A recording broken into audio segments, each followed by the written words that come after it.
The ongoing war in Eastern Europe has ruffled security landscape in the continent.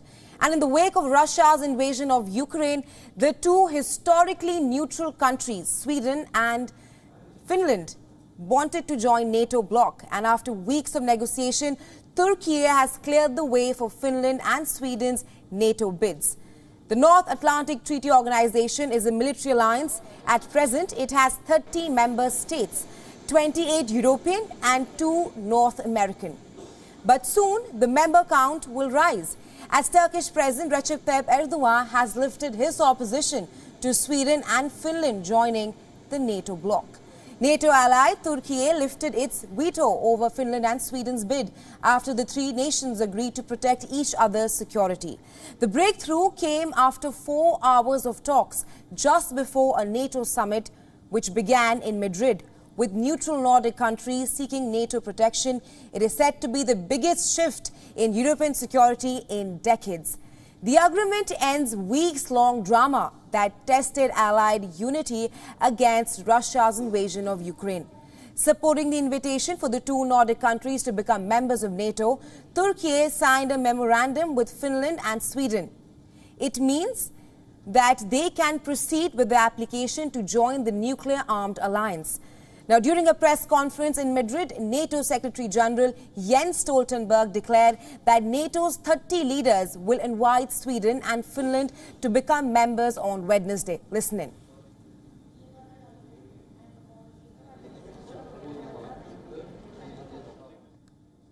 I'm pleased to announce that we now have an agreement that paves the way for Finland and Sweden to join NATO.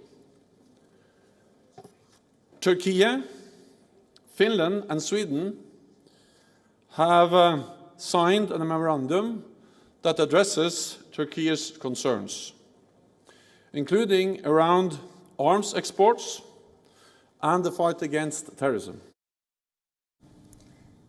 Turkish President Erdogan's office says, and I quote, that Turkey got what it wanted from Sweden and Finland, adding that the agreement addressed Ankara's concerns around arms exports and the fight against terrorism. The two Nordic countries agreed to cooperate fully with Turkey in its fight against the Kurdish PKK group and other Kurdish militant groups as well. They have also agreed to lift the embargoes on weapons deliveries to Turkey, which were imposed in response to Ankara's 2019 military incursion into Syria.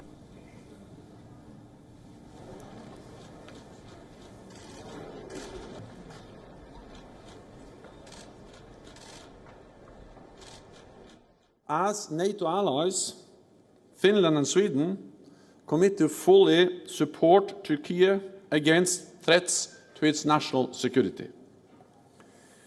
This includes further amending their domestic legislation, cracking down on PKK activities, and entering into an agreement with Turkey on extradition. In light of the progress we have made together, Turkey has agreed to support Finland and Sweden joining NATO. And for more on this, our principal diplomatic correspondent Siddhant Sibal has sent us this report from Munich. Take a look.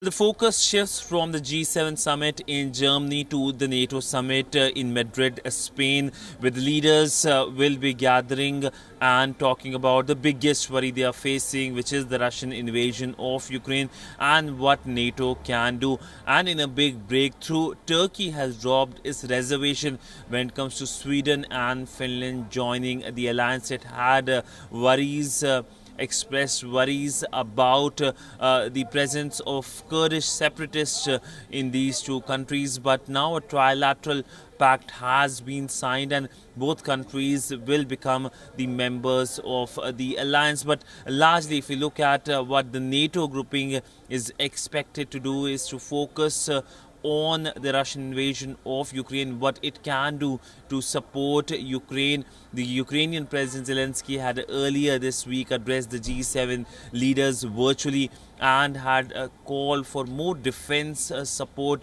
The big question is what NATO can do in terms of defense support to Ukrainian government. That's the big question. At the G7, we saw joint statements, press releases and strong words by the leaders, but it will take more than just joint statement to support Ukraine at a time when it faces the Russian actions, the Russian aggression on its territory, including the attacks even as the G7 summit was underway in Germany. We saw those strikes in Kiev and at the shopping mall, which of course has been condemned by the G7.